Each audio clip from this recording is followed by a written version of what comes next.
টি-20 বিশ্বকাপের নবম আসর চলছে।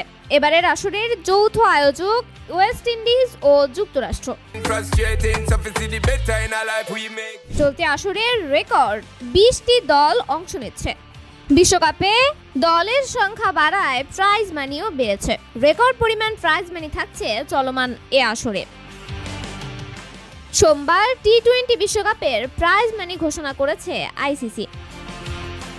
বিশ্বকাপে অংশ নেওয়া 20টি দলের জন্যই অর্থ পুরস্কার বরাদ্দ রয়েছে। টুর্নামেন্টের জন্য সর্বমোট প্রাইজ মানি ঘোষণা করা হয় $11.25 মিলিয়ন, বা প্রায় 132 কোটি টাকা। আগের আসরে যেটা ছিল $56 লাখ, বা 65 কোটি টাকা, অর্থাৎ গত আসরের চেয়ে এবার প্রায় দ্বিগুণ বরাদ্দ দিয়েছে আইসিসি। এবার চ্যাম্পিয়ন দল পাবে $2.45 মিলিয়ন, বাংলাদেশি টাকায় প্রায় 29 কোটি টাকা। রানার্স আপ দলের জন্য রাখা হয়েছে $1.28 মিলিয়ন, যা বাংলাদেশি টাকায় প্রায় 15.5 কোটি টাকা। প্রাইজ মানি রাখা হয়েছে $11.25 মিলিয়ন, বা প্রায় 132 কোটি টাকা। আগের আসরে যেটা ছিল $56 লাখ, বা 65 কোটি টাকা। গত আসরের চেয়ে এবার প্রায় দ্বিগুণ বরাদ্দ দিয়েছে আইসিসি।